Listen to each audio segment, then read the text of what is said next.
Então, acaba sendo assim, né? Acho que entrou.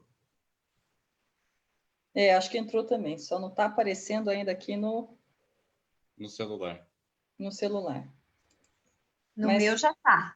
No seu já está? Então nós já estamos ao vivo.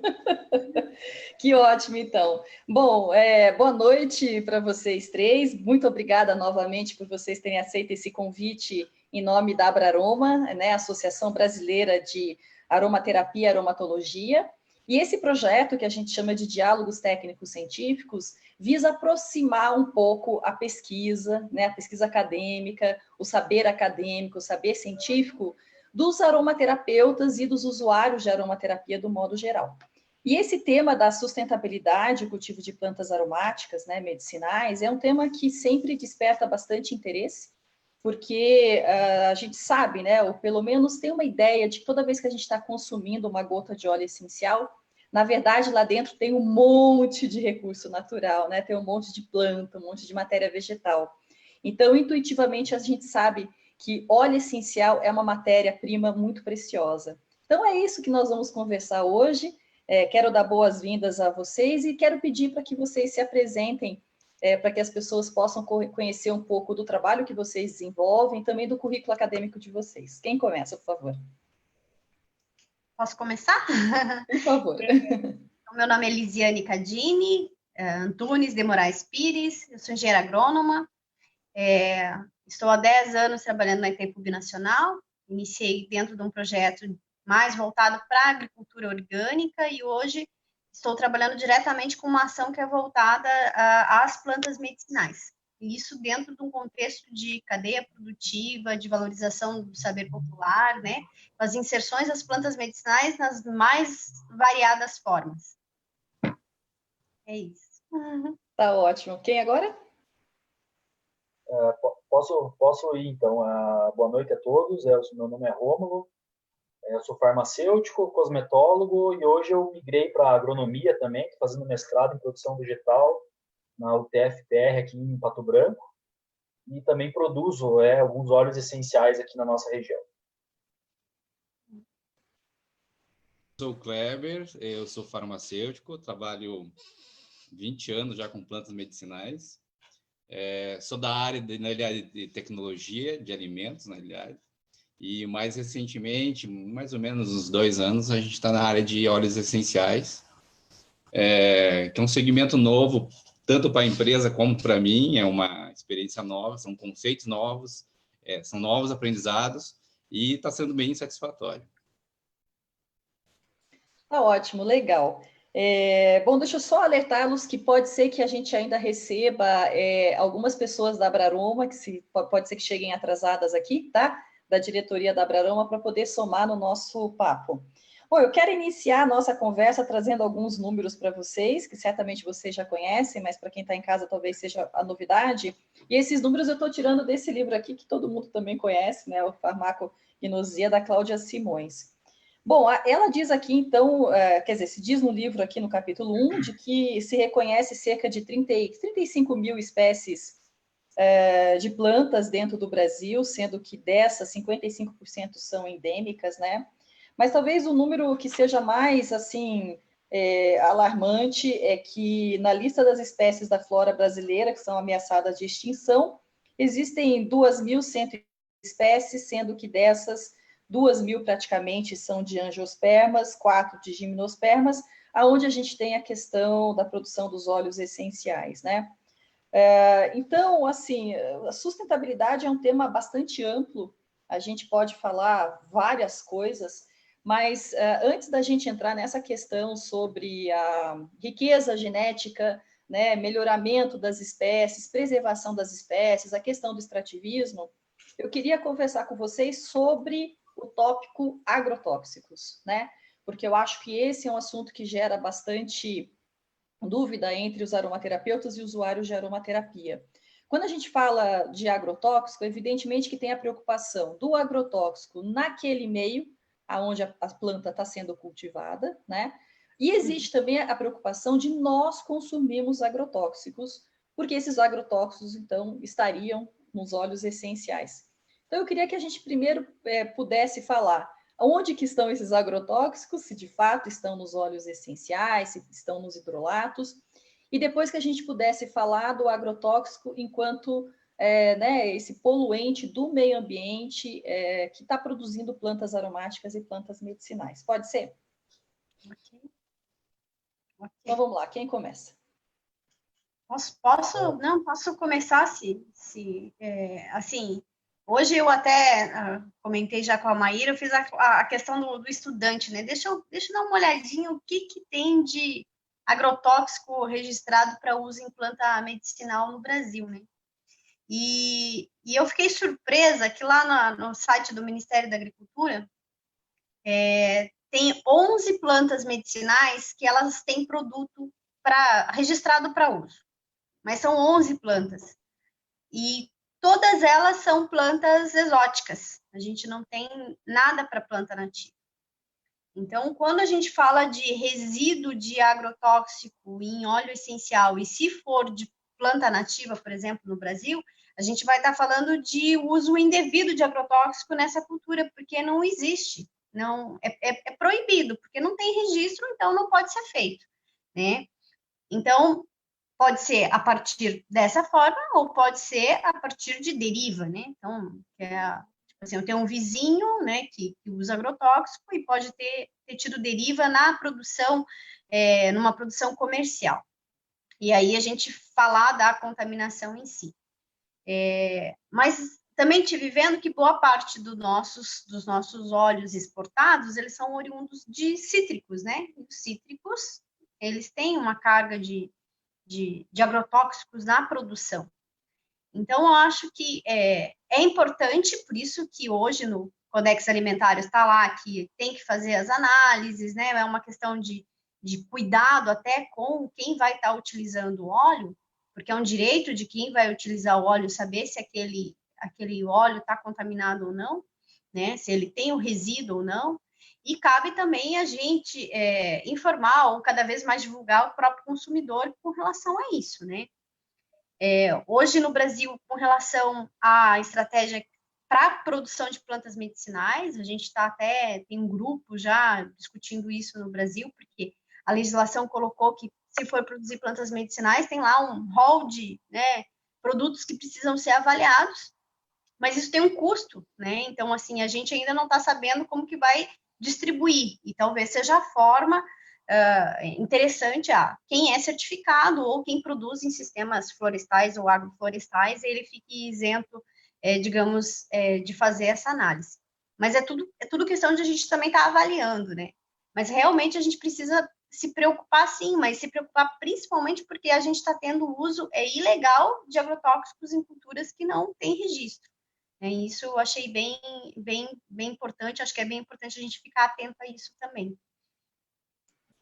Tá ótimo, tá ótimo. Quem quer? Rômulo, acho que você quer falar, né? Legal, acho que a Lise abordou um assunto bem interessante, né? Responsabilidade tanto com quem usa, né?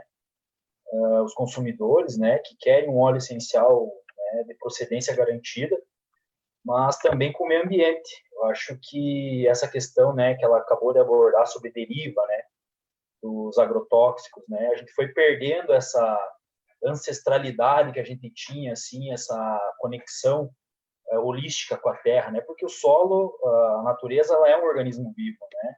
Ali vivem micro-organismos, animais, vegetais, então ela é um sistema muito complexo, né?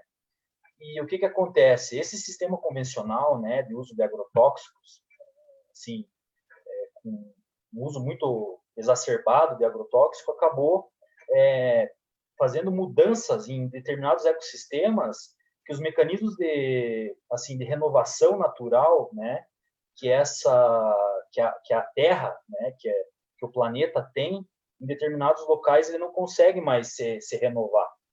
Então, muito além do que a gente fala, né, sobre sustentabilidade, sobre você ter um produto orgânico, a gente tem que pensar muito, acho que também no planeta, né, que está todo mundo aqui dentro, a gente está vivendo todo mundo junto, e às vezes algumas pessoas não se importam tanto, não entendem, na verdade, a importância de você deixar a própria terra se regenerar, né? E a partir disso aí a gente pode entrar também em teoria da trofobiose, né?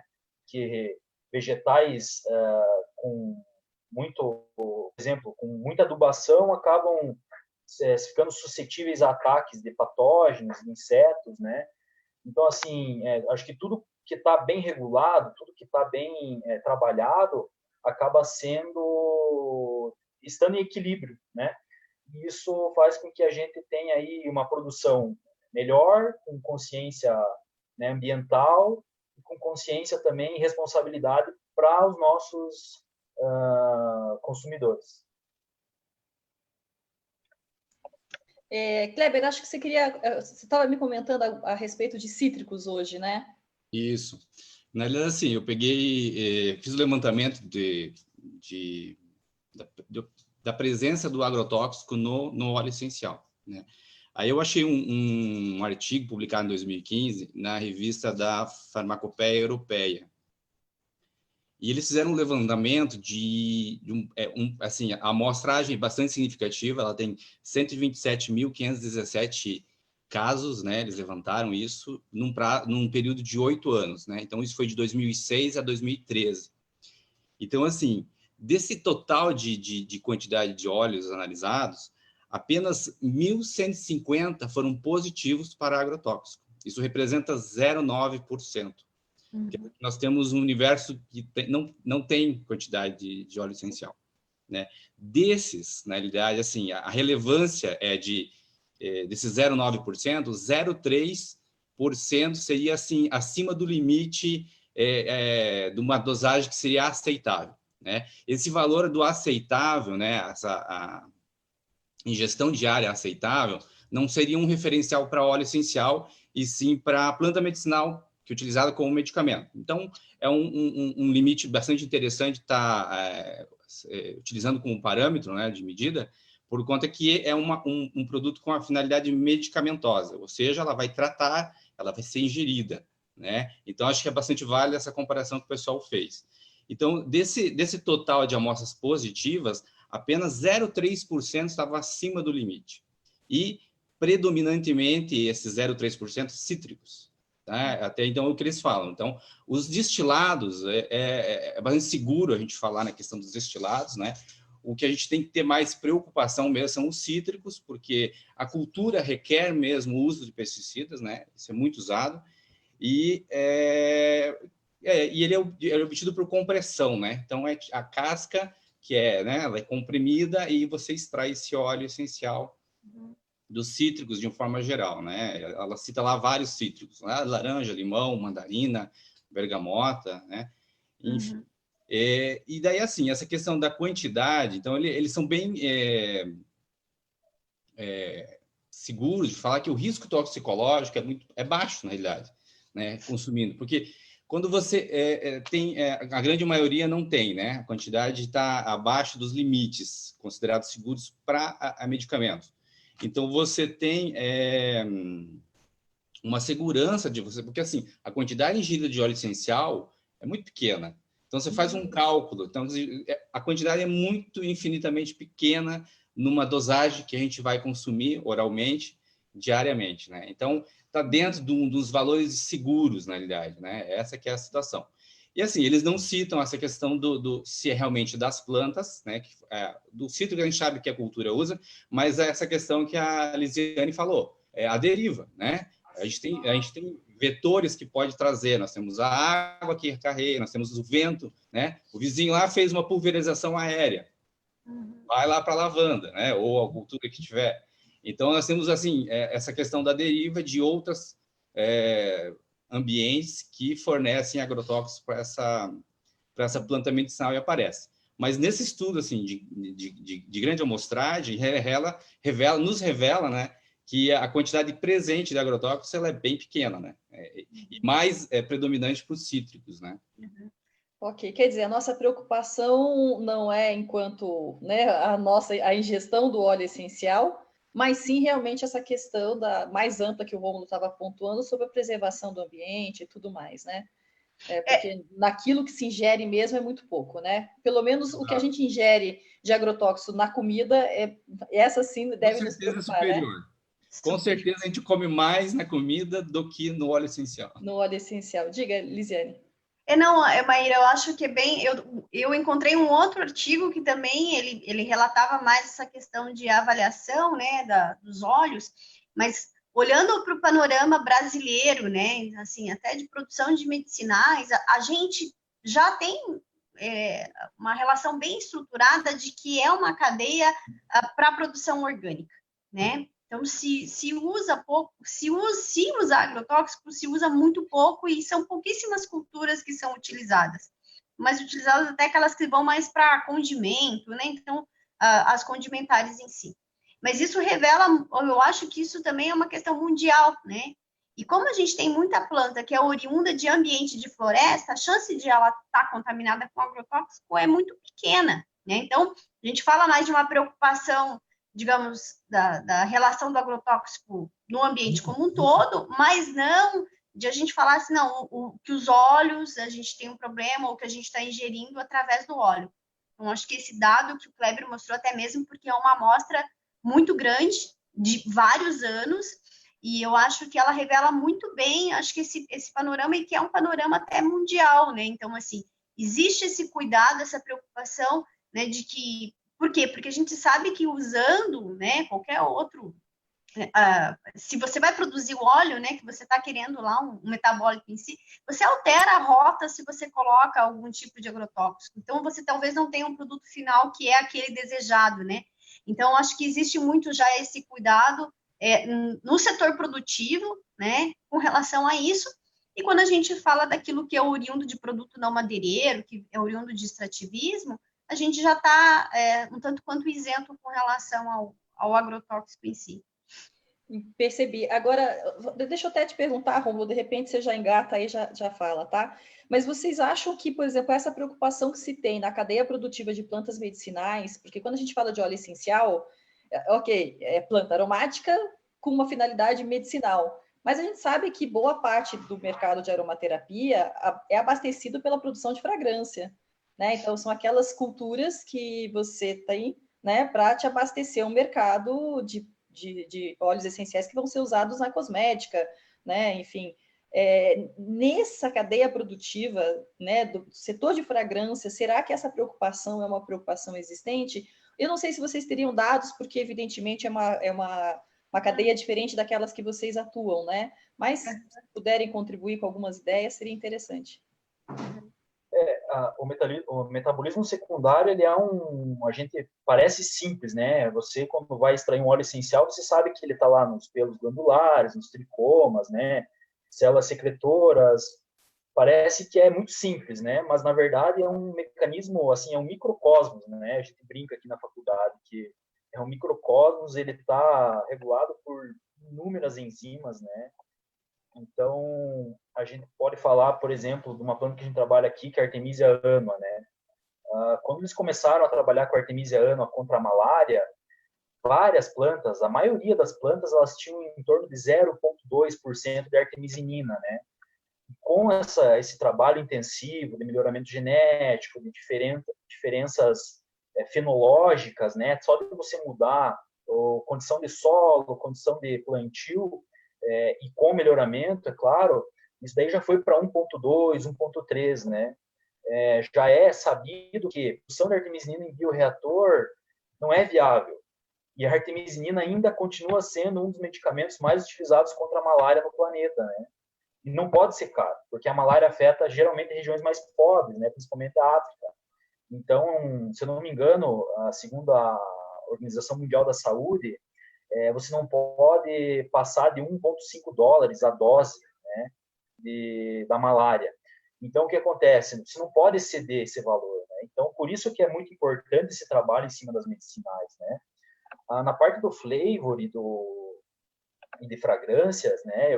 Quando eu estive na França, eu visitei alguns museus lá e algumas indústrias de perfumaria. O que eles me falaram?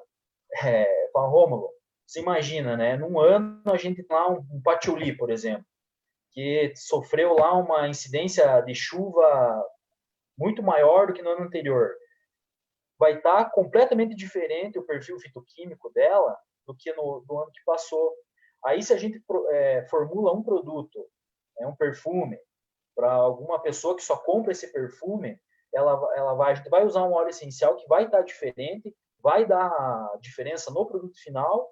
Então, assim, pelo que eu entendi, né, a parte mais de fragrâncias e flavor, né, até porque no flavor, né, a gente tem aí, vamos colocar aqui 5, 6 produtos: pasta de dente, vai menta, drops, vai menta, né, vários medicamentos, né, vão menta, a própria cânfora é muito utilizada.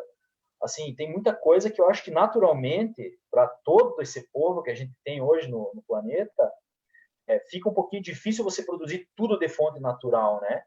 Então, assim, às vezes você precisa mesmo ter algumas fontes, né, de bioreatores, né, produção química mesmo, molecular, e daí você faz com que isso supra determinados mercados, e é claro, né, daí vai ter um mercado mais fino aí, que o Kleber conhece, que a Lisiane conhece, que a Maíra conhece, que é mais a parte de óleos fitoterápicos, né, com, assim, uma produção mais fina, que vão ser utilizados para produtos mais elaborados, né, como é a questão da própria artemisia, da própria erva baleeira, né, que já são produtos derivados de plantas, né, do metabolismo secundário dessas plantas, que estão aí já empregados no mercado como produtos finais, né, já propriamente ditos, né.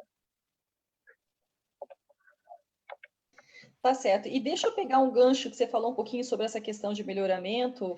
Essa é uma pergunta que surgiu também para a gente fazer para vocês. Tem outras que estão surgindo aqui no chat, mas aí, à medida que o assunto for indo para esse lado, eu pego o gancho, tá?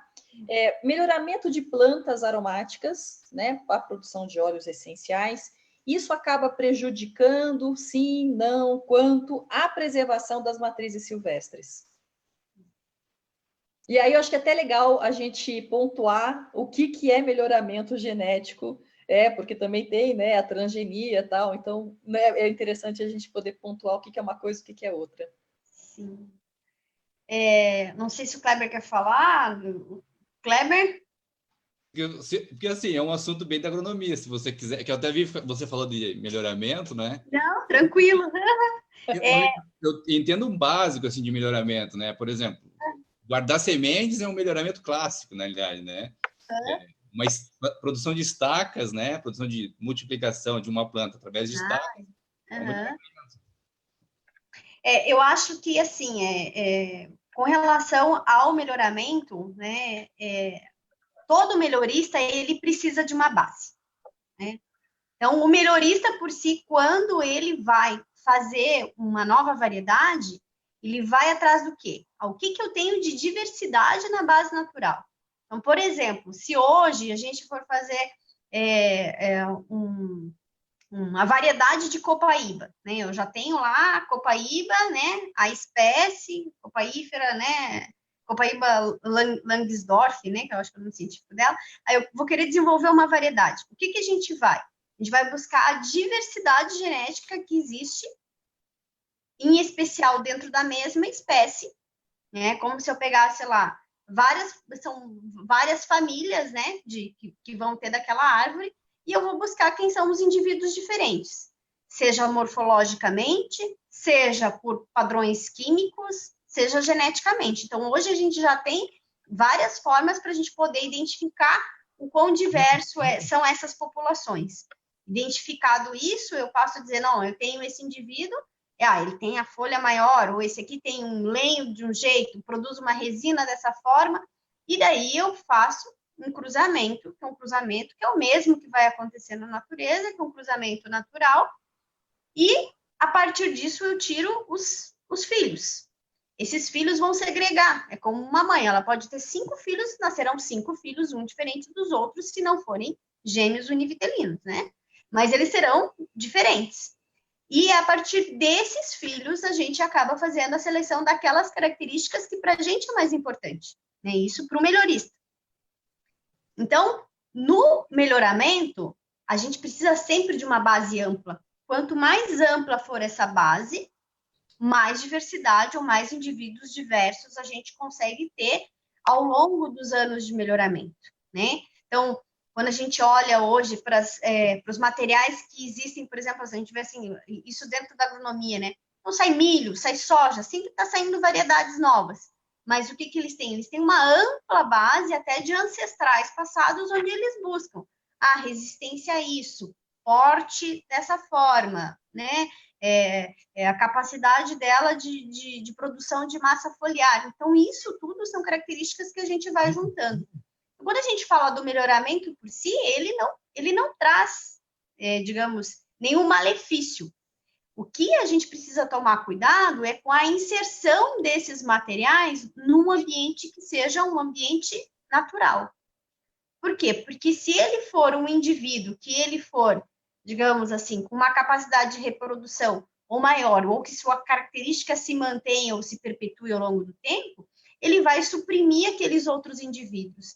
Então, quando a gente for falar de introdução de novas variedades em ambiente natural, a gente tem que tomar muito cuidado.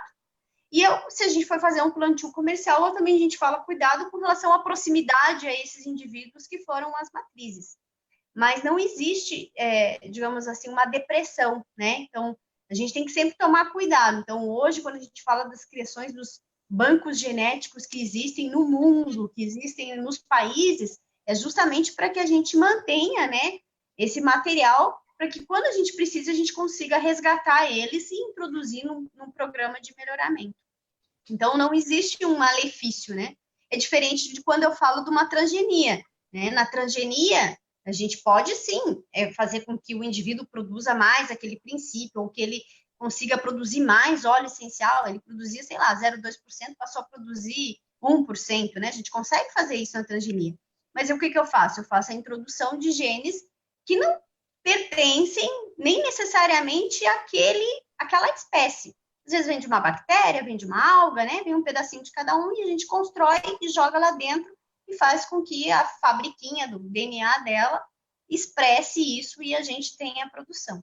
Então, é uma outra lógica, né?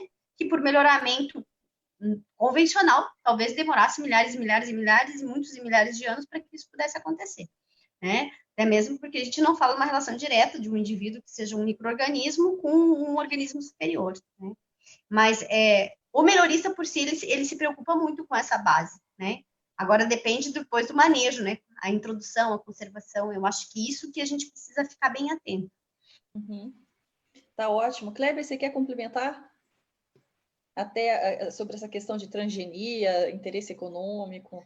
Eu acho que o pessoal fala muito da questão de transgenia, né? Eu acho muito, que a muito. mídia puxa muito, porque assim, acho que é muito diferente, na realidade, né? Mas eu acho que a realidade, isso para a planta medicinal, está muito, muito longe, né? Isso aí são para grandes culturas, né? Soja, milho, trigo, onde são commodities, né? Isso é a produção, consumo mundial, né? Imagine, comparar um consumo de trigo, por exemplo.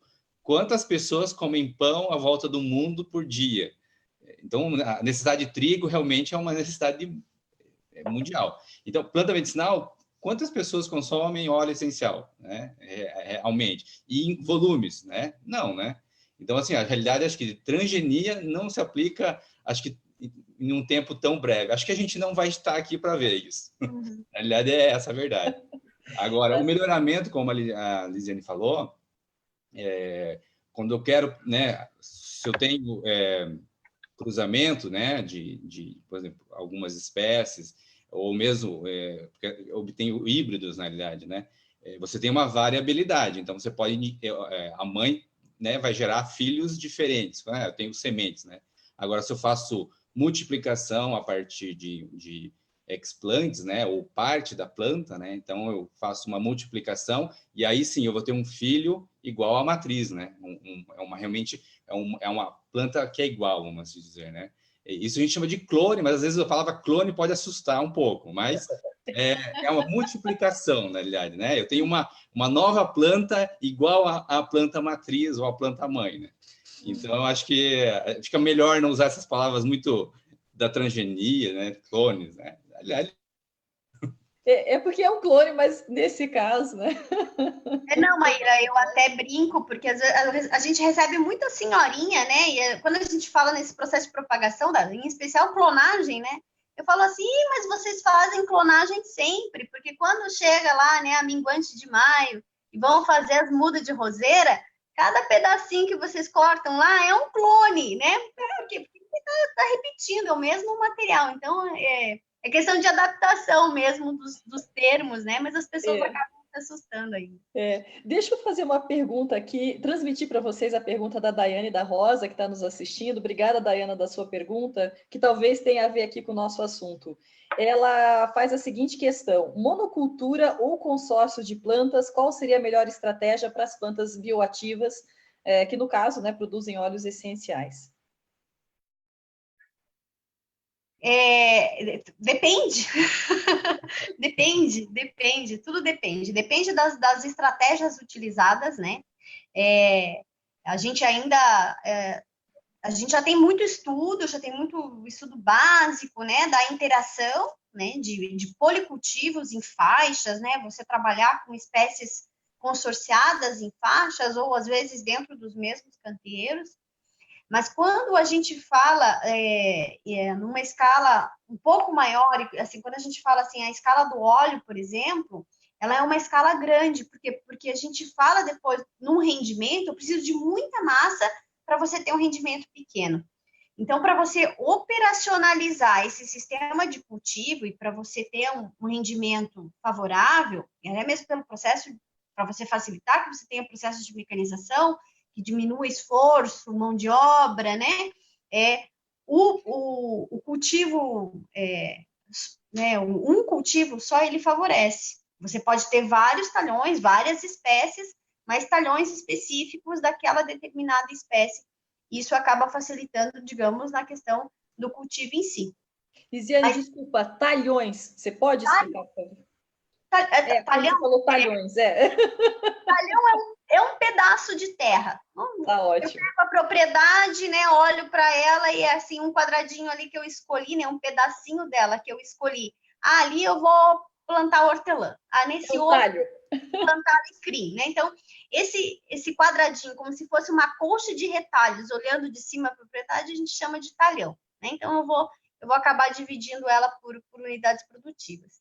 Mas a gente já vê muito, né? Muitos produtores em escalas um pouco menores, seja para a produção de plantas medicinais, que são vendidas desidratadas depois, onde eles fazem esses policultivos e eles têm realmente ganhos, né? Seja em qualidade, porque a gente fala daí de uma relação de planta a planta que uma favorece a outra, né? Então, existe sim já muitos, né? Tem vários esquemas, se procurar na própria Embrapa, tem um esqueminha que fala de quais são as plantas que a gente pode consorciar, às vezes até mesmo com hortaliças na produção, né? Que existe essa relação. Mas para escalas maiores, eu ainda olho para o monocultivo de uma forma mais favorável com relação à questão de mão de obra em si, entendeu? Tá ótimo. Bom, e a gente pode falar que a produção de plantas para extração de óleo essencial assim, consome de fato muito recurso natural? Eu queria que a gente entrasse genericamente no tópico sustentabilidade e a gente tentasse pontuar o que é sustentabilidade quando a gente fala de cultivo de plantas aromáticas para a produção de óleo. E aí, quem pode? Porque eu, como leiga, tenho a impressão de que a gente consome muito recurso natural para pouca gota. Muita água, muita planta, muito solo, né? Dependendo do país, muita mão de obra, né? Também, né? Enfim, e depois fica aquela matéria vegetal lá que, na verdade, a gente não sabe muito bem o que é feito dela, aquela água que se não for consumida, para onde que vai? Tem a questão da qualidade da água, que a gente sabe que também impacta, então, da onde que está vindo essa água, né? São tantos fatores. Eu queria entender na cabeça assim, de vocês, quando a gente fala de sustentabilidade nesse nosso meio de óleos essenciais, do que a gente está falando, na verdade? Um ponto, sim, agrotóxico, mas tem outros, né? Sim. Eu vou continuar e daí os meninos me ajudam, né? Quando a gente fala de sustentabilidade, a gente fala basicamente de 3 eixos, né? O econômico, o ambiental e o social. Né? Então, eu tenho que considerar esses 3 itens, né? Quando a gente fala de cultivo, tô falando cultivo, não extração de não madeireiro em ambiente florestal. Independente daquilo que a gente for cultivar, a gente tem, sim, um custo ambiental. Por quê? Porque a gente usa solo, a gente usa água, como tu disse, eu faço, né, uma questão que é, digamos assim, eu faço não é um esgotamento, mas eu faço uma retirada, um uso de recurso natural bastante grande. Por quê? Porque a gente tem que pensar, de onde que vem essa água, né, a forma com que ela está sendo utilizada, o solo, eu estou fazendo um sistema de produção que ele favoreça com que esse solo seja mantido, ou eu estou perdendo solo, né? A gente sabe que o quão difícil é você produzir 1 centímetro de solo, né, ao longo dos anos. Então, assim, eu estou perdendo por erosão, estou perdendo na parte de manejo. Então, assim, qualquer tipo de cultivo, a gente tem que ter essa luzinha ligada ali, assim, ó, não, eu estou falando de esgotamento de recurso. Então, como que eu faço essa reposição, né? Então, quais são as estratégias que a gente pode ter para que seja feita essa reposição? Então, eu acho que é bem importante a gente olhar para isso. Quando a gente olha para um sistema, que é um sistema de extrativismo, de não madeireiro, sustentável, né? É isso que é bem importante a gente pensar. Se eu estou fazendo isso de forma correta, né, considerando de quem que eu posso tirar agora, de quem que eu posso fazer poda, ou de quem que eu posso retirar lenho, ou de quem que eu posso tirar resina, considerando as idades, os estágios e tudo mais, eu falo de um sistema estabelecido onde eu tenho a reposição, seja de matéria orgânica, tem um ciclo de água bem controlado. Então, a gente fala de um sistema um pouco mais evoluído em termos de não desgaste, de não usar tanto o recurso natural, né?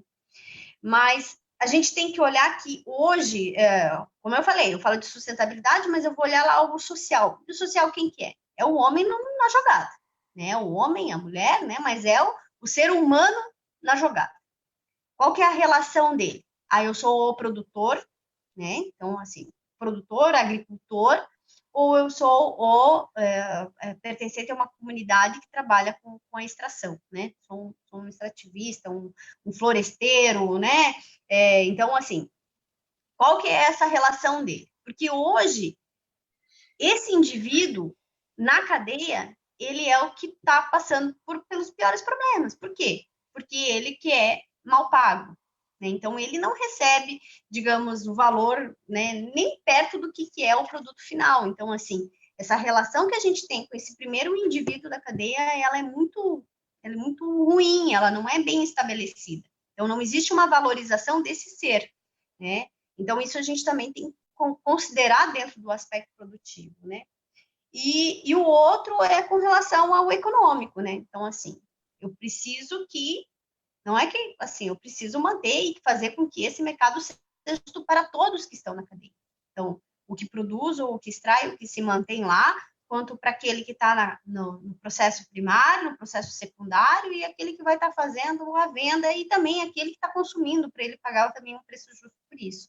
Mas a gente precisa fazer essa ligação, né? Então, eu acho que a gente ainda tem muito a aprender e também a começar a olhar, né? Quando você compra um produto, da onde ele veio? Ele foi produzido por quem? Né? Quando a gente olha assim, foi lá, né, uma cooperativa de agricultores, ou, né? Então, assim, eu faço essa relação com quem está produzindo. Um produto que vem da floresta, né? Qual é a relação dessa pessoa com a floresta? Eu acho que a gente tem que começar a olhar para isso também, para que a gente consiga dar sustentabilidade para esse nosso produto. Tá ótimo. É muita coisa para pensar, né, Elisiane? Muita coisa. E eu falo, hein? Esses meninos falam. Mas os meninos falam. Pera que eles falam. Quer complementar, Kleber? Então, para essa questão, eu vou falar um pouco mais da nossa experiência, que é a questão econômica, na realidade, né? Porque a gente precisa de produto para comercializar e uma certa continuidade, e o mercado requer isso. Então, o que a gente faz, né? Então, a gente trabalha na questão da multiplicação das plantas, né? Então, Espinheira Santa é um caso, um estudo de caso, vamos dizer, né? Onde a gente, o seu Dranca, no caso, né? Ele vem há muito tempo já multiplicando, preservando essa espécie, né? Para que a gente tenha essa planta, lógico, né? E para que a gente possa estar fazendo um manejo, né? E usando esse recurso vegetal aí, essa massa foliar que ela produz, para uso essencialmente medicinal, né? Então, a Espera Santa tem esse foco. Ela não dá óleo essencial, né? Mas ela tem umas folhas que dão um chá ou um extrato que vão ter um efeito terapêutico bastante eficácia, comprovado e tudo mais. E outras plantas, né? Voltando agora para o lado da questão da planta medicinal, a gente está também fazendo a multiplicação, isso a gente faz in vitro, né? A micropropagação, na realidade, é o nome da técnica. Até no Sularoma a gente levou umas amostras para o pessoal ver, ficar mais didático, né? Na realidade, é uma multiplicação, né, da planta, né? Eu uso, como eu falei lá, eu posso fazer clones, né? Ou multiplicar de uma planta mãe. A gente tem isso intensivamente para a questão da erva baleeira. Acho que vão 20 mil mudas a campo agora, a gente vai levar. E outra é a Melaleuca alternifolia, né? Que é uma planta que a gente começou a cultivar mas a gente depois foi obter o óleo, a gente viu que não era a planta que a gente esperava que fosse, né? Não era alternifolia, era outra. Acho que eu me lembro dessa história, Kleber. Então, eu sei que daí... grupo do WhatsApp, né? Daí, assim, apareceu essa planta, quer dizer, apareceu não, a gente começou a cultivar essa planta e a gente viu que a espécie não era alternifolia, porque o padrão do óleo deu completamente diferente. Poxa, então a gente foi atrás da matriz alternifolia, conseguimos, e a partir dessa, agora a gente começou a multiplicar, e agora a gente já tem até produção já do óleo, um padrão ISO e tudo mais, né? Então, foi uma experiência que deu interessante, porque a gente aí foi identificar a espécie, né? Realmente viu que o botânico, não, essa aqui não é alternifolia, essa aqui é uma outra espécie. Então... Mas no final se identificou essa outra espécie? Sim, o botânico identificou como Raffiófita, né? O quimiotipo, no caso, é o terpinoleno, né? O componente de maior concentração. Tem terpinol, tem o terpinem 4-ol, né? Como na alternifolia, mas em uma quantidade bem reduzida. Que interessante. E daí a terceira que nós temos é o cajuput, né? Um tipo de melaleuca também, né? Só que o teor de cineol que é muito mais evidente, na realidade, né? Tá ótimo. Eu tenho uma pergunta aqui que eu acho que eu vou direcionar para o Rômulo, porque ela me parece que é um pouco aí da tua área, viu, Rômulo? Primeiro, deixa eu só passar uma pergunta para vocês, que quero ver se você consegue encaixar, Rômulo. Tua amiga aqui, a Edione, está nos assistindo, e ela perguntou se é possível medir o percentual, do modo geral, né, de alteração do óleo essencial em relação à composição do solo. E aí depois a Shizue Tamaki está perguntando, em termos de uma pequena produção, né? Pequena escala, realmente, que plantas aromáticas hoje estariam sendo mais rentáveis para cultivo, extração, aceitação no mercado, sem considerar, evidentemente, a área, né, de cultivo, porque não está mencionado aqui. Pode ser, Rômulo? Posso direcionar para você? Quando a gente fala em sistemas aí de cultivo agrofloresta, né, agroecológico, a diversificação de espécies é muito importante.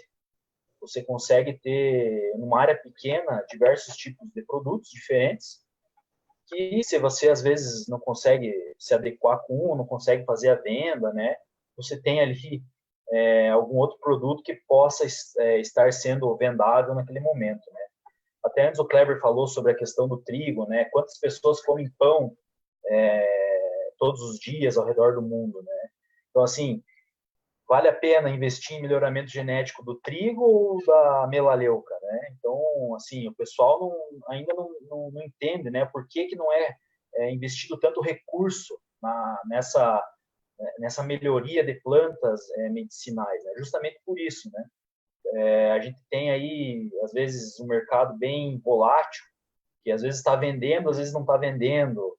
Então, é complicado você ter a certeza, assim, de falar, vamos acertar, vamos plantar determinada espécie para fazer a venda para determinada indústria. Né? Tem todo um padrão de qualidade, o Kleber já explicou um pouquinho, né? Você tem que ter um quimiotipo legal. Mas, assim, plantas mais comuns, né, que são, acho que talvez até um pouco mais fáceis de cultivo. Lavanda dentata, né, uma planta legal, tem um teor de cânfora bom. o próprio alecrim, né, a própria melaleuca, que o Cléber já explanou, a própria erva baleeira, que já tem um medicamento, né, feito à base dela. Então, pode ser um óleo aí que nos próximos anos no Brasil tenha assim, um aumento exacerbado na parte de vendas, aí até mesmo para exportação, né? E respondendo a pergunta também da Idione, sim, é possível que tenha muitas modificações, aliás, né, em teores de solo diferente, né? A nutrição é muito importante dessas plantas, né? A gente sabe que o metabolismo primário ele é inerente a todas as plantas. Todas as plantas possuem metabolismo primário. Nem todas possuem, né, essa questão dos óleos essenciais do metabolismo secundário. Então, o que acontece? A partir do momento que você tem uma planta, né, que está inserida num sistema, que até é a minha tese, né, a minha dissertação de mestrado, eu estou fazendo 4 níveis de adubação diferente com a erva baleeira, justamente para procurar a máxima eficiência técnica, né? Você não gasta tanto com adubo, né, com adubação, você, assim, preserva o solo de estar fazendo uma interação química muito grande, né, uma adubação ali, às vezes a mais do que a planta precisa. E daí, como eu já tinha comentado no começo da live, a questão da teoria da trofobiose, né? Quando a planta, ela não é que nem que a gente se sacia quando a gente está almoçando, jantando, né? A planta não. Ela está ali, ela está absorvendo, se ela está tendo radiação, se ela tem água, ela está legal, o nutriente, ela está absorvendo, ela está, né? E começa a gerar muito aminoácido livre, né? Então ela fica suscetível a ataque de patógeno, ataque de insetos, né? Então, realmente, há várias mudanças nessa parte nutricional. É interessante saber a máxima eficiência técnica para você também poder ter direcionar o teu investimento, porque às vezes você está colocando lá 5x, né, de determinado componente na tua terra e, na verdade, você não precisaria, né? Então, assim, uma análise de solo é muito importante você fazer. Nessa questão aí, voltando na sustentabilidade, né, ciclar o nutriente. Poxa, quando sobra a matéria da extração, né, do óleo essencial, por que não reutilizar ele, né? Fazer a compostagem desse material e voltar ele para o campo, né? Você está extraindo uma coisa do solo e você está devolvendo ela para o solo, né, novamente depois, né? Então, assim, são vários fatores que, se você tiver uma certa visão, você consegue fazer um cultivo sustentável, que nem a Liz explicou, economicamente, socialmente e ambientalmente, né, falando assim. Então, são vários fatores que influenciam, mas que realmente tem como você botar na ponta do lápis e, agronomicamente falando, tem como você ter esses padrões e esses parâmetros. Tá joia. Deixa eu fazer uma pergunta para vocês. Eu quero entrar um pouquinho nesse tópico do extrativismo, né? Quando a gente olha para os óleos essenciais, que são muito utilizados, né, não apenas no Brasil, mas no modo geral, né, nos principais países aqui do Ocidente, a gente vê muitos que ainda são de extrativismo, né? O olíbano talvez seja o caso mais emblemático, né? Porque não, pelo menos se a gente fosse pegar lá aquele olíbano que é produzido no Chifre da África e também ali na região de Omã, do Iêmen, não existe cultivo, né? São aquelas plantas centenárias que já estão lá, então aquela resina é colhida daquela forma, né? A gente olha a própria copaíba, nossa também, né? Que ela é extraída, né, no meio da floresta. A gente tem o caso do nardo, principalmente se é o nardo que vem lá da região do Tibete, o pau-rosa, que aqui no Brasil não se tem mais esse extrativismo, mas ainda é um produto, eu acho, de extrativismo em alguns outros países da América do Sul e tal. E uma coisa que a gente observa como prática no mercado é que quando você tem esses produtos do extrativismo e aquele mateiro, aquele floresteiro que vai lá fazer essa coleta, ele não tem o treino para identificar aquela espécie botânica. Então, algumas empresas acabam pegando todo esse produto que chega e mistura esses produtos no momento da destilação, até por essa própria dificuldade de se identificar a espécie botânica. O que eu queria saber de vocês é o seguinte: em que medida misturar essas espécies botânicas produziria um óleo essencial mais diverso do ponto de vista da sua composição química, e se essa diversidade é obrigatoriamente boa, ou o que nós estamos perdendo pelo fato da gente não estar fazendo essa identificação botânica, quais são as implicações de atender a essa demanda com esses produtos de extrativismo, né? Eu sei que é uma pergunta bem ampla, desculpa, viu? Ai. Maíra, eu acho assim, a mistura, ela é bem-vinda. Não acho ela ruim, mas desde que eu saiba o que eu estou misturando, né? E eu fiz essa relação hoje com vinho. Quando eu vou comprar um vinho, eu tenho lá varietais, mas eu tenho lá qual é o material, né? Ali tem o Malbec, tem o Merlot, eu sei o que tem, né? Então, assim, se pega de várias espécies de copaíba, que quando for fazer a assemblagem, a gente saiba quais são essas copaíbas. Porque é um direito, seja do consumidor, né? Mas eu acho que isso não existe, por quê? Porque ela não é uma cadeia que se estrutura, entende? Ela vai por aquela onda de mercado, que, né, como a gente já estava conversando antes, ela vai por uma pressão, né? Se cria aquele mercado, se faz moda, às vezes, em cima de plantas, a gente vê muito isso, né? Então, às vezes, sai alguma matéria que saia em algum programa de televisão que muita gente assista, no outro dia o telefone não para de tocar. Vocês têm essa planta? Vocês têm essa planta? Vocês têm essa planta? É assim mesmo. A mesma coisa acontece provavelmente nos óleos, né? E com outros produtos. Então, existe essa pressão de mercado criada, às vezes, por modismo, né? E a cadeia, ela não tem essa base estruturada.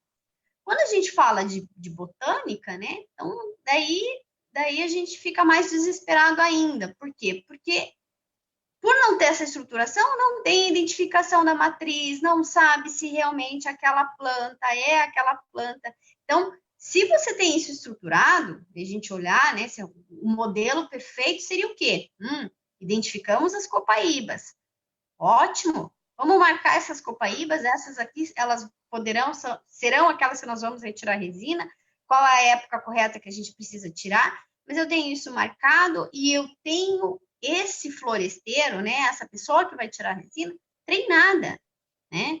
Então, assim, a preocupação hoje está em volume. A gente quer que tenha, né, o produto, mas eu não estou falando de como que eu até treino essas pessoas para que elas também possam se manter na floresta ao longo do tempo fazendo esse tipo de extração, né? Então, e isso daí acaba desestruturando e às vezes até queimando, né, os produtos. Por quê? Porque se começa a utilizar, não tem aquele efeito que diz que na literatura tem, opa, o que está acontecendo?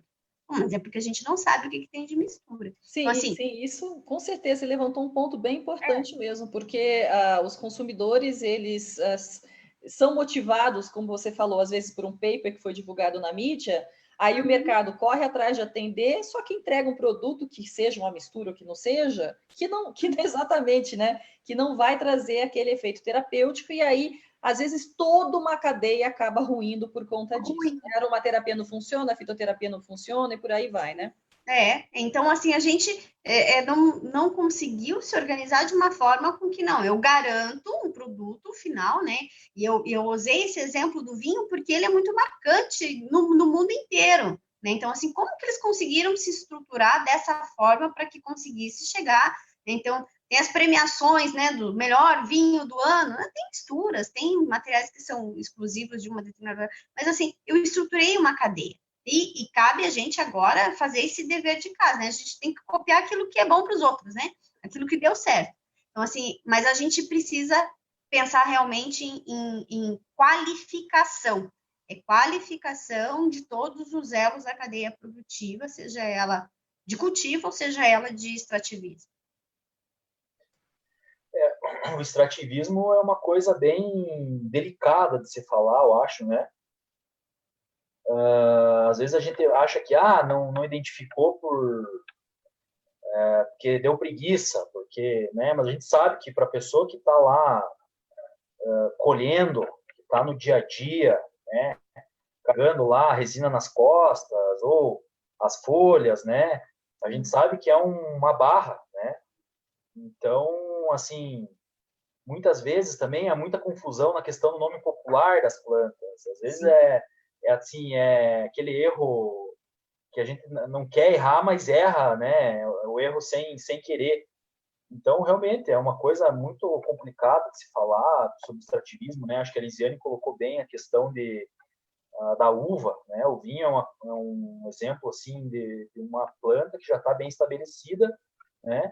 E que a gente pode encontrar diversos tipos de vinho no mercado, com procedência, essa uva foi plantada em tal lugar, né? Tal espécie, ou até mesmo blends de vinho, né? Que hoje em dia já está bem mais comum, né? A gente está encontrando por aí. Mas eu acho que é bem por aí. A questão também do extrativismo, aqui na nossa região, a gente tem muita erva mate, né? A erva mate, ela é um extrativismo também, né? É uma planta que você não precisa derrubar ela, né?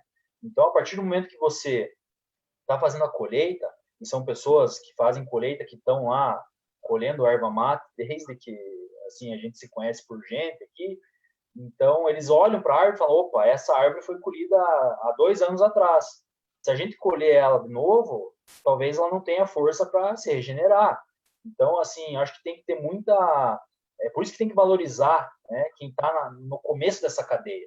Quem está colhendo, quem está tentando produzir, quem está plantando, quem está cultivando, né, organicamente, muitas vezes, essas plantas. Justamente por essa dificuldade. Tá ótimo. Kleber? Bom, essa questão da identificação da planta é fundamental, né? A gente sabe que mesmo uma mesma espécie tem quimiotipos diferentes que me dão teores de princípio ativos, né? Completamente díspares e que vão ter efeitos terapêuticos diferentes, né? Então, acho que essa identificação é bem importante, até porque é o padrão ISO ou padrão de farmacopeia, normalmente eles determinam uma espécie específica, né?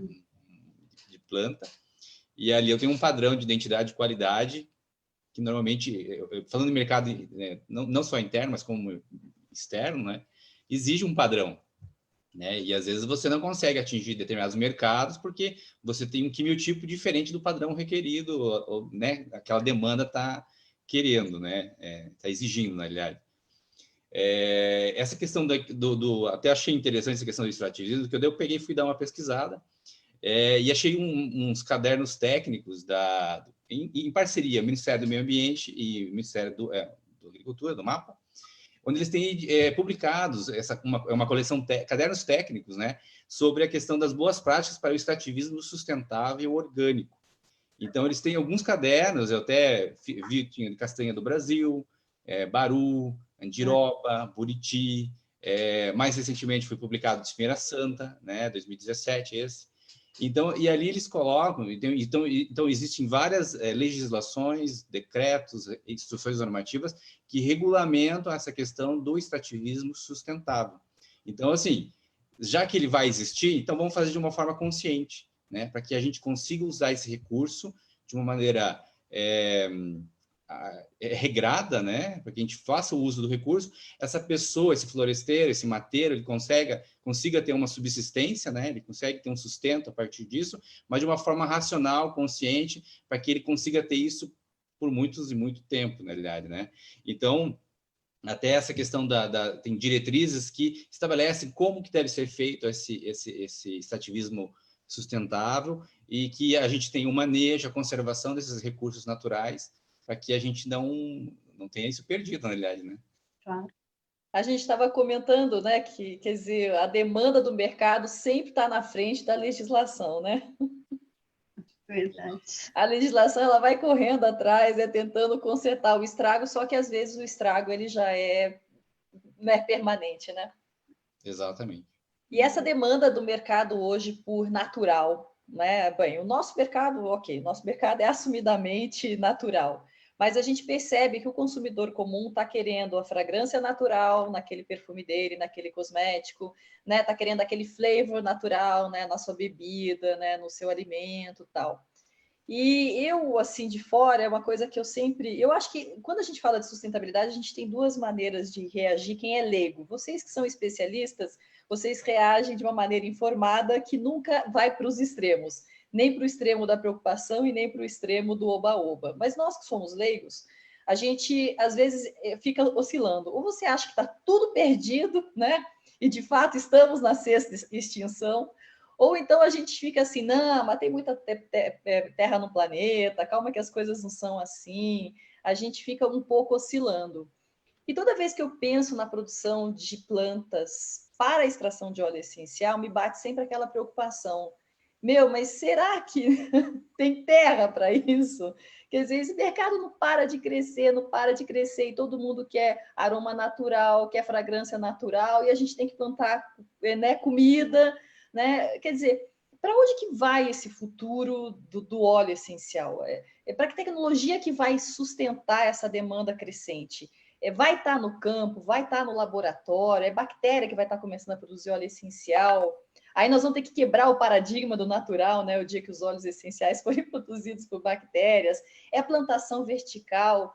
Quer dizer, a coisa está preta ou a gente está exagerando um pouco nessa preocupação nossa de que a demanda está crescendo e não vai ter como sustentar isso, né? Quem que pode comentar primeiro? Ninguém. Vai lá. Vamos deixar as mulheres, né? É que os meninos, eles são... Não, são... Os meninos não, esses dois são muito gentlemen. The lady first. Mas eu olho para essa situação da seguinte forma. Eu acho que eles são caminhos que eles estão juntos, sabe? A gente não pode... como você disse, a gente fica naquela oscilação, né? Nem extremo, nenhum radicalismo extremo, vai acabar, não vai dar, né? Porque, assim, a gente tem que pensar que existem mercados que são mercados distintos, né? Então, aquele mercado que vai usar dos artifícios biotecnológicos que a gente tem hoje para a produção, né, dos aromas, né, dos flavors, ele existe. Né? Então, assim, ele existe, ele vai atender esse grupo, que é um grupo, assim, digamos assim, se a gente colocar no grosso ali, ele chega quase a, sei lá, 70% da população, né? Então, e um outro que vai falar que é essa outra do mais natural. Então, ou seja, então, assim, a gente mantém os dois, até mesmo porque até o processo biotecnológico, em algumas vezes, ele precisa, né, da estrutura viva em si, mas eu acho que é isso que a gente fala, que eu acho que é o tema principal da nossa conversa hoje, é sustentabilidade, né? Então, assim, como que eu mantenho ainda esses recursos, até mesmo para que eles sejam base para estudos, para que a gente tenha novos materiais, novos aromas, né? Outros produtos, enfim, né? Mas que eu também possa estar usando de tecnologia, né? Para desenvolver, digamos, esse produto que é, tipo assim, eu preciso para fazer, gente, quanto de pasta de dente que a gente produz no mundo, né? Então, a gente vai olhar para esse grande mercado, que são esses mercados que eles não vão conseguir abarcar tudo a partir do natural. Então, a gente precisa ter esse balanço entre aquilo que vai ser desenvolvido através das tecnologias e aquilo que vai através do natural. Mas toda a nossa conversa, né, desde que a gente começou ali, a gente meio que veio balizando isso, ou seja, como que eu mantenho o recurso, qual é a importância de manutenção de uma base genética ampla, como que eu tenho a conservação desses produtos, senão eu não vou ter esses produtos para poder ofertar para o mercado. E aí, de novo, vem aquela assim, então eu, né, agora a Lisiane, consumidora, como que ela se preocupa, se eu quero um produto, que é um produto que seja feito por produtores, ou que seja oriundo de um produto de um sistema de extrativismo não madeireiro, sustentável, né? Então, como que eu faço a minha escolha, né? Então, a gente sempre fala que é um ato político, o ato de você comer, e o que você comer, ele é político. Eu posso comer hoje o dia inteiro pão. É um ato político meu de ter escolhido comer pão. Mas eu posso ter uma alimentação diversificada, posso comer arroz, feijão, né? Um monte de tipo de salada, posso escolher em comer convencional e em comer orgânico. Então, assim, a gente tem essas opções, e o consumidor, ele é um fator importante na decisão até mesmo de como que esse mercado, né, ao longo do tempo, e as cadeias, elas acabam se estruturando. Então, você se olhar como consumidor, como que eu reajo, né, para a aquisição de um produto? Aí é o preço? Não. Quem produziu?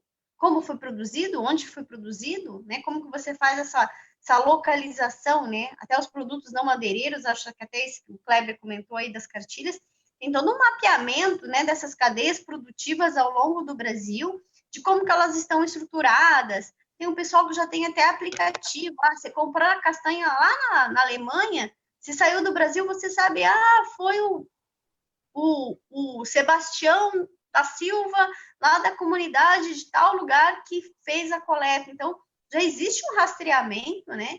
Então, assim, existe esse mercado também. Então, assim, a gente está caminhando junto e a gente tem que tomar bastante cuidado para que não somos concorrentes, né? A gente precisa ter os dois numa mesma mão, né? Esse é o meu olhar. Porque o que acontece assim, Lisiane, às vezes a gente começa a pensar que, no caso de óleos essenciais, eventualmente a atitude mais sustentável sua é usar um produto com molécula sintética. O que parece um contrassenso, né? Mas às vezes realmente parece mais ecológico, mais sustentável, mais tudo você usar um produto que tem uma fragrância sintética, porque eventualmente a empresa, sei lá, tem as suas normas ISO implantadas, né, tal, e você fala, será que eu preciso realmente deste óleo essencial neste caso, se eu tenho um produto sintético que está me preservando X, Y, Z, mas é um contrassenso, né? Sim. Interessante.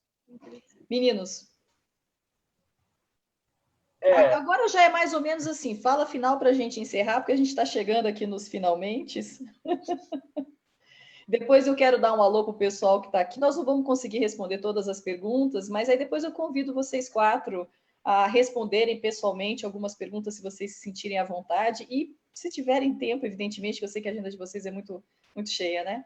Mas então, para a gente ir complementando esse raciocínio, já meio que direcionando para o final também da live. Legal, queria agradecer o convite aí, Maíra. Acho que é exatamente isso, né? Às vezes você está comprando uma gato por lebre.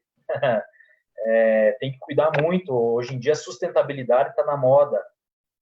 Muitas empresas fazem uso disso para tentar só como estratégia comercial, né?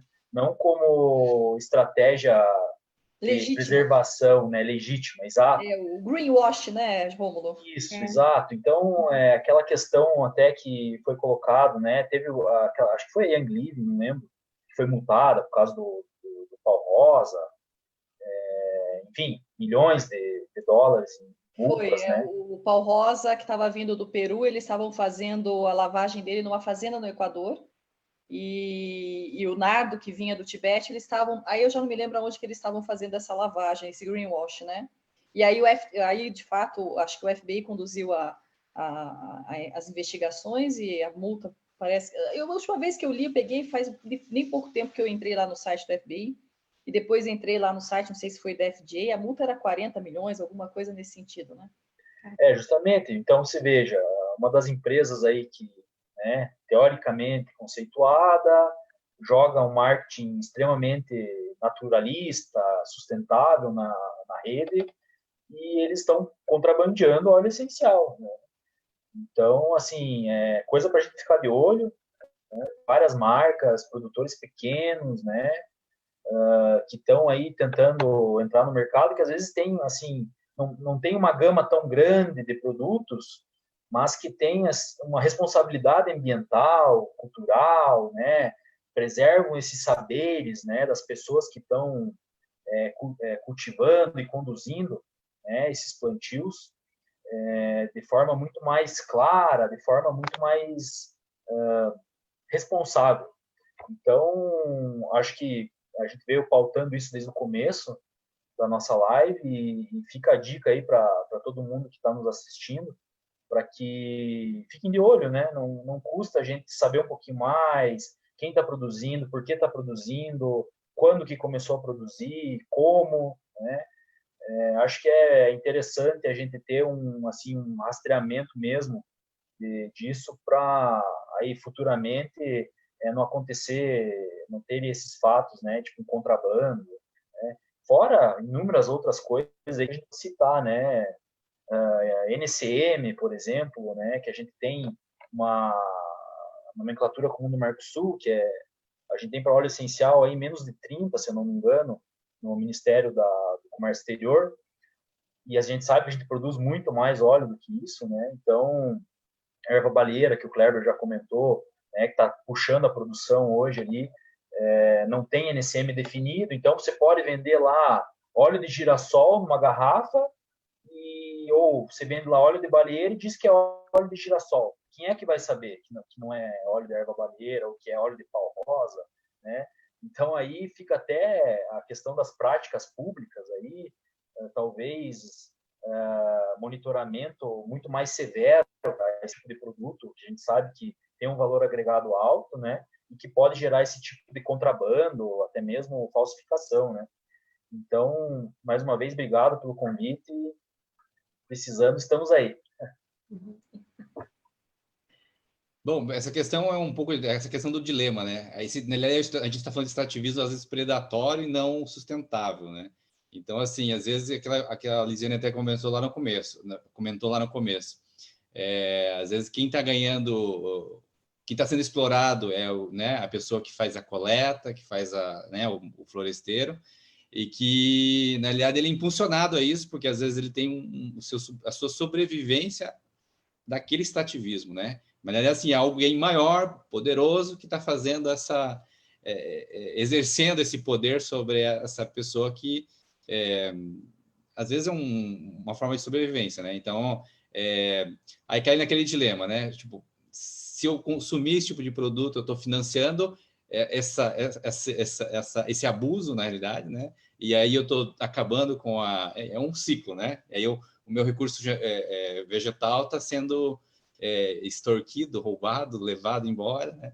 Enfim, a gente tem alternativas terapêuticas, né? A gente sabe que tem muitos óleos que têm efeitos próximos, similares, né? Assim dizer, e que a gente pode fazer uso deles, né? E até implementar o uso desses outros. Que tem uma finalidade similar. Agora, quando a gente passa para perfumaria fina, já muda um pouco, porque você às vezes não consegue mudar, né? A questão do pau rosa, né? Uma situação. O óleo da madeira, eles dizem que até pode ter um teor de linalol ali equivalente, mas a madeira te dá outros compostos, né? Os amadeirados, que são diferentes da folha, né? Então, assim, a perfumaria vai querer aquele da madeira, né? Então, vai ter que criar uma forma de produzir a sua matéria-prima, né, de uma forma sustentável, para que isso seja realmente verdadeiro quando é vendido como marketing, essa questão do sustentável, né, repartição dos ganhos, né, de forma organizada com quem tem o conhecimento associado, aquela questão lá toda do social, nesse caso, né? E essa questão que você comentou, né, Kleber, é possível você substituir óleos por outros, porque a gente está muito focado realmente na parte terapêutica. Mas na perfumaria, realmente, você não substitui. Complicado. Né? Então, talvez... Oi, diga. Você pode até assim achar uma outra, olha, essa aqui, nossa, ficou harmonizou o aroma, ficou melhor que aquele. Vamos trocar. Isso, exatamente, né? Então, talvez até pelo fato da perfumaria ela respondeu essa questão antes do que a gente, né? Porque ela sofreu talvez antes do que a gente essa escassez de matéria-prima. Claro que tem outras questões também, mas ela respondeu isso com a produção do sintético, né? E não tem drama, eu digo assim, não existe drama na questão do sintético para trazer as respostas da escassez de matéria natural que a perfumaria sofreu, isso desde final do século XIX, começo do século XX. Mas nós que trabalhamos com a parte terapêutica das plantas, para nós a gente ainda terá que responder essa questão da escassez. E a impressão que eu tenho é que a gente ainda está tateando essas respostas, porque é uma área de fato muito complexa, né? Que envolve o humano, envolve evidentemente a natureza, né, e envolve decisões econômicas, que às vezes a gente precisa ter um período de tempo para a gente poder ter a clareza e o distanciamento necessário para poder responder economicamente a essas questões, né? Bom, deixa eu agradecer, não vou conseguir agradecer todo mundo que está vindo, porque o meu feed ele sumiu, mas a Eva Obregon, do México, está nos assistindo, a Janaína Maerira, Shizue Tamaki, a Edione, né, colega nossa, a Maria Abramo, o Wagner Azambuja também está aqui mandando perguntas e tudo mais, a Sheila Lira, a Nilva, a Babiana, a Paz Preto, a Mônica Souza Almeida, a Daiane da Rosa e outras pessoas mais. Eu quero agradecer a todo mundo por ter assistido essa live com vocês como colaboradores. E aí eu quero que vocês deixem um recadinho final para que a gente possa ir encerrando. Essa live ela fica gravada depois na página da Abraroma, então as pessoas vão poder rever. E a gente também coloca depois essa live no próprio site da Abraroma, que é aromaterapia.org.br. Então, eu já quero me despedir, né, dessa live, mas eu queria que vocês pudessem deixar um breve recado final. Lisiane, por favor. Obrigada. Bom, primeiro, gratidão por ter conhecido você, Maíra, ter conhecido o Kleber, né? Agradecer o convite. Eu acho que momentos como esses são importantes, além de a gente conhecer, a gente trocar informações com outras pessoas também, né? E divulgar um pouco desses conteúdos, né? Você popularizar um pouco, né? Alguns conteúdos, né? Então, como que a gente faz com que isso atinja um maior número de pessoas, né? E eu acho que assim, o grande recado que deixa, eu acho que eu já, ao longo daquilo que eu falei, era assim, então, assim, como que a gente também se coloca não só como, né, eu me olho como um indivíduo que faço parte desse planeta e quais são os meus atos com relação a ele para tudo, né? Então, assim, o fato das escolhas, né, dos atos de escolhas daquilo que você está consumindo, a forma com que você consome, ela faz com que a gente tenha pequenos hábitos e isso vão gerando até mudança de hábitos em outras pessoas a partir daquilo que a gente faz, né? Então, eu acho que é muito dentro desse ponto e acho que a gente, né, a gente precisa muito trabalhar ainda essa estruturação de cadeia, né, então, que você falou. Eu acho que é um caminho que a gente precisa percorrer, porque quando a gente fala do óleo como terapêutico, a gente fala também da complexidade que é a planta como um todo, né? Eu sempre digo que ela é uma bomba, né? Conforme que a gente coloca, ou a relação que ela tem com o sol, com o clima, com o solo, ela reage a questões diferentes. E a gente precisa saber. Então, até tem, em função disso, a gente passa a ter efeitos terapêuticos distintos mesmo. Mas eu agradeço, muito obrigada. Assim que possível, vou dar uma olhadinha lá nas perguntas. Se forem direcionadas, eu vou estar apoiando para respondê-las, tá bom? Tá ótimo, super obrigada. Meninos, um recadinho final? Também queria agradecer o convite. O Kleber, a gente teve a oportunidade de estar junto em Curitiba. A Lisiane é uma amiga aí. A gente já vem colaborando com as plantas medicinais e trocando várias ideias. Quando a Maíra me pediu uma indicação, eu sabia que ela era uma profissional excelente para estar aqui com a gente. A Maíra também, que foi minha professora na parte da aromaterapia, minha primeira professora, né, na parte da aromaterapia, me introduziu nesse mundo, né, novo, assim, que na época eu ainda não tinha muita ideia de todo o poder que os óleos essenciais exerciam. Enfim, muito bom participar de um bate-papo legal sobre assuntos interessantes, com amigos aí do ramo das plantas medicinais e aromáticas. Queria deixar um abraço para todo mundo que assistiu também. E se precisarem de mim, aí o pessoal também que está mandando perguntas, a gente pode estar aí respondendo aí mais tarde ou amanhã, quem sabe, para deixar aí o contato também. E um abraço para todos. Obrigado. Bom, queria agradecer a Maíra pelo convite, aos participantes também agradecimento especial para, né, pela a promoção dessa discussão. Acho que é bastante positiva essa questão que a Maíra cutuca nós, né? Então, jogando alguns assuntos já previamente, faz com que a gente busque algumas informações. Acho que isso é bom para ser a atualização de todos nós. né? Eu fui atrás, fui estudar, conversei com o pessoal para poder trocar ideias e atualizar um pouco alguns conceitos. Então, acho que é positivo, acho que essa discussão, criar mais esses fóruns, né? Essas lives, para a gente possa discutir outros assuntos, porque são diversas enfoques, né, que a gente pode dar essa área de óleos, né, medicinais, natural e tudo mais. Se eu puder também contribuir com as respostas, eu fico à disposição posteriormente. E muito obrigado a todos que assistiram o nosso dia de hoje. Tá ótimo. Eu quero deixar, então, aqui, finalmente, um convite para que as pessoas que estejam assistindo conheçam o trabalho da Abraroma, Associação Brasileira de Aromaterapia e Aromatologia, uma associação que existe desde 1997 no Brasil. O nosso site é aromaterapia.org.br. E a ideia nossa é, de fato, estar promovendo mais desses diálogos técnicos científicos. O Rômulo é membro da Abraroma, do comitê nosso técnico-científico. Então, se vocês tiverem temas, sugestão de palestrantes, enviem para a gente por e-mail, por WhatsApp, pelo nosso Facebook, que a gente está sempre à disposição, e a ideia é que a gente mantenha, de fato, esses diálogos, pelo menos a cada 2 meses. Já tem um próximo que a gente já está costurando, que eu acho que vocês vão gostar, vai ser um focado em reações de sensibilização cutânea, né, para a gente falar um pouco sobre isso. Eu devo trazer, claro, né, também os farmacêuticos, cosmetólogos nesse sentido. E aí talvez surja também uma outra ideia de diálogo sobre a afetividade, que é uma outra perna da aromaterapia muito importante também, que é falar sobre a afetividade humana, né? Então, a gente pega um pouco a nerdice e a gente coloca nos diálogos técnicos científicos. E depois a gente pega um pouco esse lado mais holístico, esse lado humano, esse olhar para a afetividade, para o comportamento, e a gente coloca num outro momento. Porque a aromaterapia é isso, né?